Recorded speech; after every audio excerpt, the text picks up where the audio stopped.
ಕೇಸರಿ ಮನೆಯಲ್ಲಿ ನಿಲ್ಲದ ಬಣ ಬಡಿದಾಟ, ಬಿಜೆಪಿ ಹೈಕಮಾಂಡ್ಗೆ ಯತ್ನಾಳ್ ಸಂಕಷ್ಟ. ಪಕ್ಷದಿಂದಲೇ ಉಚ್ಚಾಟಿಸಲು ವಿಜಯೇಂದ್ರನ ಹಠ.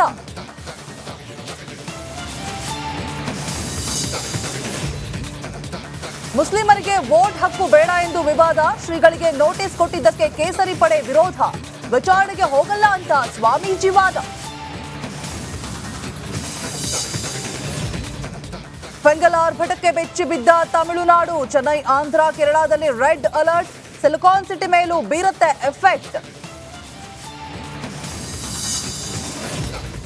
ರಾಷ್ಟ್ರ ರಾಜಧಾನಿಯಲ್ಲಿ ಭಾರೀ ಹೈಡ್ರಾಮಾ, ಅರವಿಂದ ಕೇಜ್ರಿವಾಲ್ ಮೇಲೆ ಏಕಾಏಕಿ ದಾಳಿ.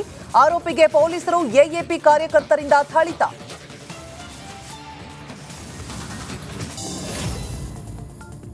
ವಿಜಯಪುರ ನಗರದ ಜಾಡಗರಹಳ್ಳಿಯಲ್ಲಿ ಹೂ ಮಾರುತ್ತಾ ಬಡತನದಲ್ಲಿ ಜೀವನ ಸಾಗಿಸ್ತಾ ಇದ್ದ ಮಹಿಳೆಯ ಮನೆಗೆ ಕಾಶಿಪೀಠದ ಜಗದ್ಗುರುಗಳು ದಿಢೀರ್ ಭೇಟಿ ನೀಡಿದ್ದಾರೆ. ಕಸ್ತೂರಿ ಬಳಬಟ್ಟಿ ಎನ್ನುವ ಭಕ್ತೆಯನ್ನ ಆಶೀರ್ವಾದಿಸಿದ್ರು. ಕಾಶಿ ಜಗದ್ಗುರುಗಳ ಮೊಬೈಲ್ ನಂಬರ್ ಪಡೆದಿದ್ದ ಕಸ್ತೂರಿ ಬಳಬಟ್ಟಿ ಕಳೆದ 1 ವರ್ಷದಿಂದ ಜಗದ್ಗುರುಗಳಿಗೆ ಮನೆಗೆ ಭೇಟಿ ನೀಡುವಂತೆ ಕರೆ ಮಾಡ್ತಾ ಇತ್ತು. ಇಂದು ಅಚಾನಕ್ ಆಗಿ ಜಗದ್ಗುರುಗಳು ಕಸ್ತೂರಿ ನಿವಾಸಕ್ಕೆ ಭೇಟಿಯನ್ನ ನೀಡಿದ್ದಾರೆ. ಈ ವೇಳೆ ಬಡತನದ ನಡುವೆಯೂ ಕಸ್ತೂರಿ 10,000 ರೂಪಾಯಿಗಳನ್ನ ಕಾಶಿಪೀಠಕ್ಕೆ ಕಾಣಿಕೆಯಾಗಿ ನೀಡಿದ್ದಾರೆ.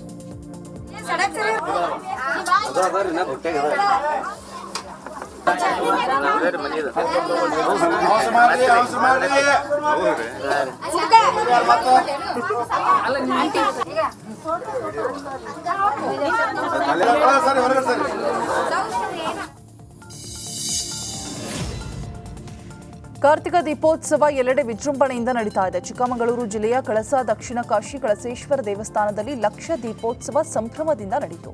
ದೀಪೋತ್ಸವದ ಪ್ರಯುಕ್ತ ದೇವಸ್ಥಾನದಲ್ಲಿ ವಿಶೇಷ ಪೂಜೆ ಅಲಂಕಾರದೊಂದಿಗೆ ಕಳಸೇಶ್ವರ ದೇವರ ಅಡ್ಡಪಲ್ಲಕ್ಕಿಯಲ್ಲಿ ಪ್ರತಿಷ್ಠಾಪಿಸಿ ಗಿರಿಜಾಂಬ ದೇವಸ್ಥಾನದವರೆಗೆ ಮೆರವಣಿಗೆ ಕೂಡ ನಡೆಸಲಾಯಿತು. ಇನ್ನು ದೀಪೋತ್ಸವದ ಹಿನ್ನೆಲೆ ನೂರಾರು ಭಕ್ತರು ವಿವಿಧೆಡೆಗಳಿಂದ ಆಗಮಿಸಿದರು.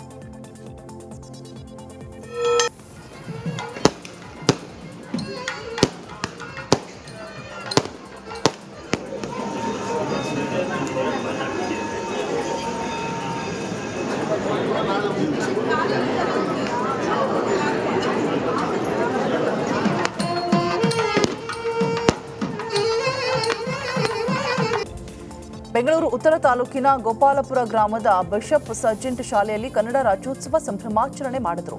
ಇಂಗ್ಲಿಷ್ ಭಾಷೆ ಭರಾಟೆಯ ಖಾಸಗಿ ಶಾಲೆಯಲ್ಲಿ ಕನ್ನಡ ಡಿಂಡಿಮ ಮೊಳಗಿಸಿದ್ದಾರೆ. ಜಾನಪದ ಕಲಾ ತಂಡಗಳ ಮೆರಗಿನೊಂದಿಗೆ ಕನ್ನಡ ಜಾಗೃತಿ ಜಾಥಾ ಮಾಡಿದ್ದಾರೆ. ಇಂಗ್ಲಿಷ್ ಕಲಿಕೆಯ ನಡುವೆ ಕನ್ನಡ ಹಬ್ಬದ ಗೀತೆಗಳಿಗೆ ಮಕ್ಕಳು ಹೆಜ್ಜೆ ಹಾಕಿ ಕುಣಿದು ಕುಪ್ಪಳಿಸಿದ್ದಾರೆ. ಇನ್ನು ಹೊಸ ಪೀಳಿಗೆಗೆ ಪ್ರೇರಣೆ ನೀಡೋದಕ್ಕೆ ಕನ್ನಡ ವಿಷಯಗಳ ಕುರಿತು ಅರಿವು ಮೂಡಿಸಿದ್ರು. ಕನ್ನಡ ಸಾಮರ್ಥ್ಯ ಮನೋಭಾವ ಕ್ವಿಜ್ನಲ್ಲಿ ಗೆದ್ದ ವಿದ್ಯಾರ್ಥಿಗಳಿಗೆ ಪ್ರಶಸ್ತಿ ಹಾಗೂ ನಗದು ಬಹುಮಾನವನ್ನು ವಿತರಣೆ ಮಾಡಲಾಗಿದೆ.